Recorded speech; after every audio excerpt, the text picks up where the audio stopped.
Joshua Guimond's story begins on June 18, 1982, in Maple Lake, Minnesota, where he was born to parents Brian and Lisa Guimond.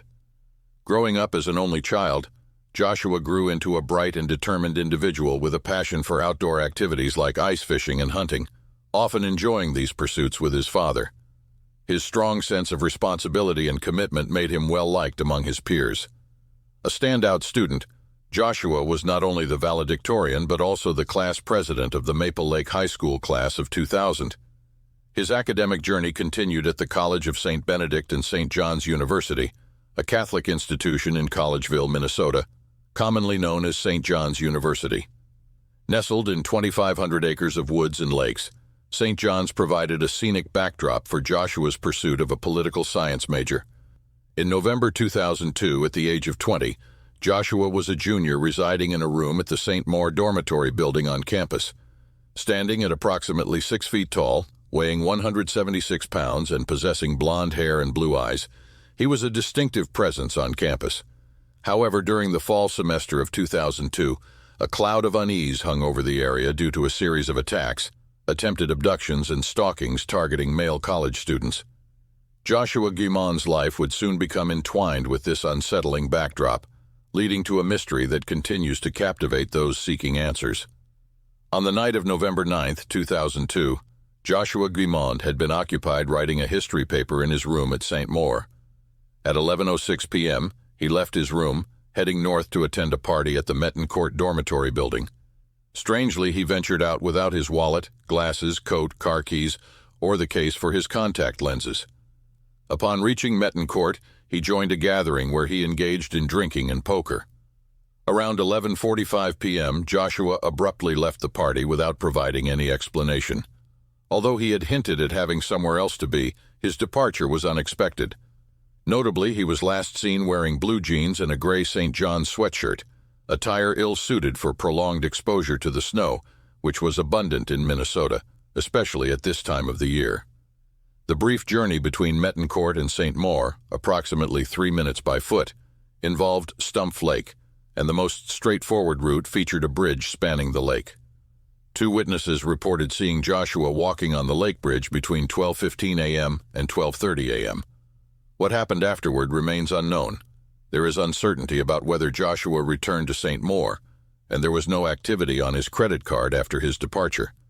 Investigators discovered that music had been playing on the computer in his bedroom between 11:52 p.m. on the 9th and 12:32 a.m. on the 10th.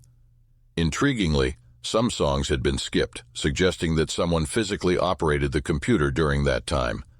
The mystery surrounding Joshua Guimond's disappearance deepened, leaving investigators and his loved ones with puzzling questions and a sense of uncertainty. The alarm was first raised when Joshua Guimond failed to appear for a mock trial debate hosted by the school's pre-law society on the afternoon of November 10th. Concerned friends attempted to contact him, finding it unusual for him not to respond. Realizing something was amiss, they reached out to campus security.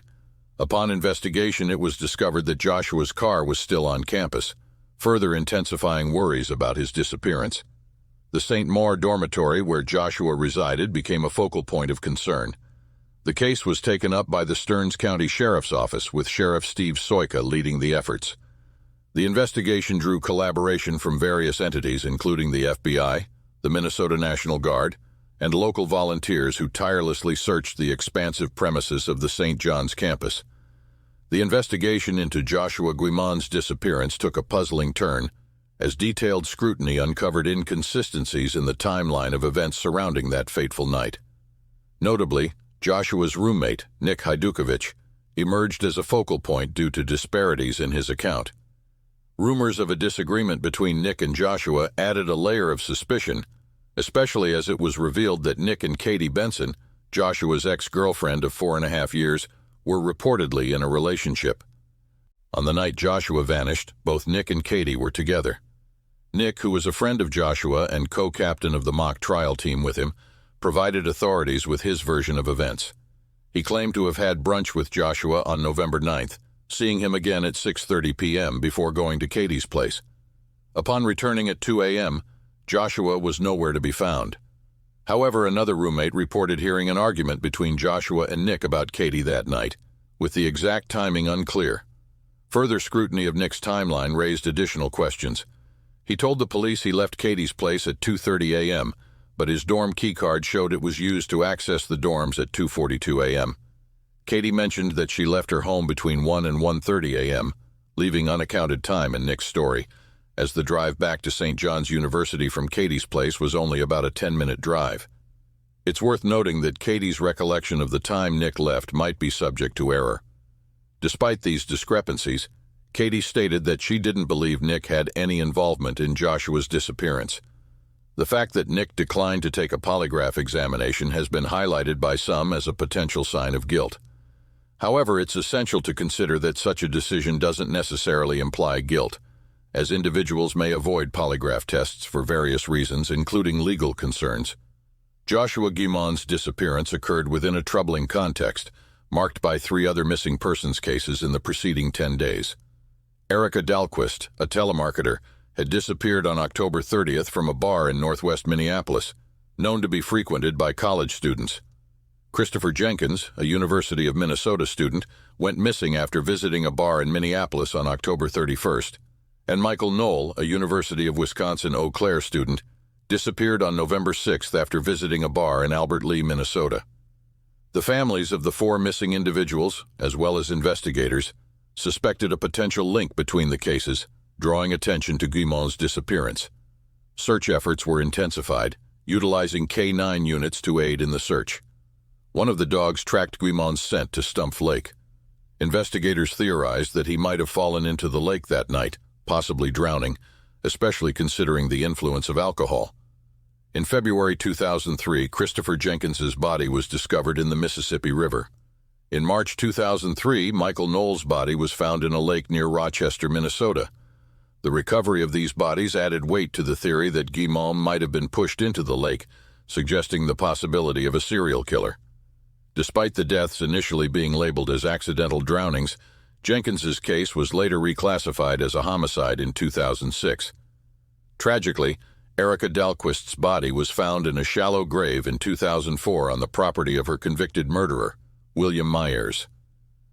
The unresolved nature of Joshua Guimond's disappearance, amid this series of disturbing events, continued to leave both investigators and the families of the missing with lingering questions and a sense of unease.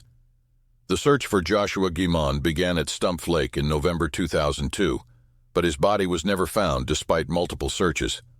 Brian Guimond, Joshua's father, hired private divers for independent searches, yielding no results. By 2022, Sheriff Soika had ruled out the theory of Joshua drowning. Investigators examined the contents of Joshua's computer in his St. Maur dorm bedroom. Unfortunately, his room was not secured as a crime scene after his disappearance, allowing anyone to access the computer. It was discovered that data had been wiped from the browser and hard drive, and the wiping program was installed post-disappearance. In 2008, investigators recovered data from the browser, revealing erased information on making fake ID cards. They also found evidence suggesting Joshua had been communicating with other men on Yahoo, adopting the persona of a woman. Investigators theorized that he may have been exploring his sexuality in this manner, and speculated that he might have gone to meet one of the men in person. The theory suggested he was either abducted or entered a stranger's car on the lake bridge. Around the time of Joshua's disappearance, there were reports of a man driving an orange Pontiac Sunfire dropping off other men on campus. One of the dropped-off men ran away when campus security approached, but the driver provided no useful information, and the car has since been destroyed. In 2022, several images of unidentified men were recovered from Joshua's hard drive, prompting the sheriff's office to release 28 of those pictures, seeking public assistance in identifying them.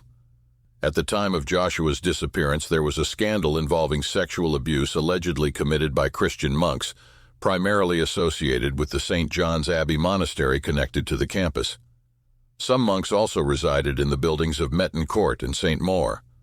Joshua's friends and family revealed that the abuse scandal had outraged him, and his computer contained internet searches related to the controversy.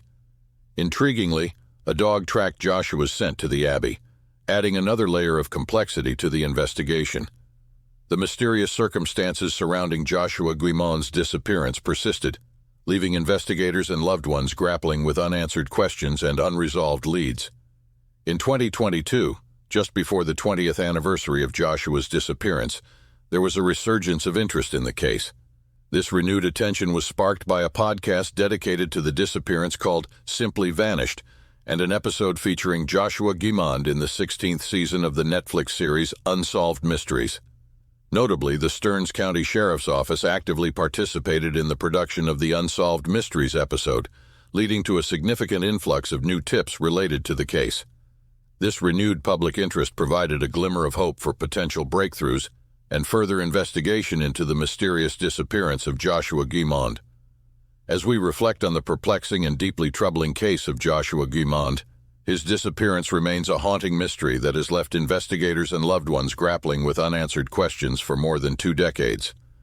The efforts to uncover the truth have seen numerous twists and turns, from searches in Stumpf Lake to the examination of Joshua's computer, revealing a complex web of possibilities. Despite the challenges, the determination to find answers persists. The recent resurgence of interest brings new hope for breakthroughs and a fresh wave of tips. The collaborative efforts involving the Stearns County Sheriff's Office, Joshua's father, Brian Guimond, and the wider community underline the collective commitment to resolving this enduring mystery. The passage of time may cast shadows on the details, but the resilience of those seeking answers shines brightly. The story continues, and the quest for resolution remains steadfast. If you have any information regarding the whereabouts of Joshua Guimond, please contact the Stearns County Sheriff's Office at 320-259-3700.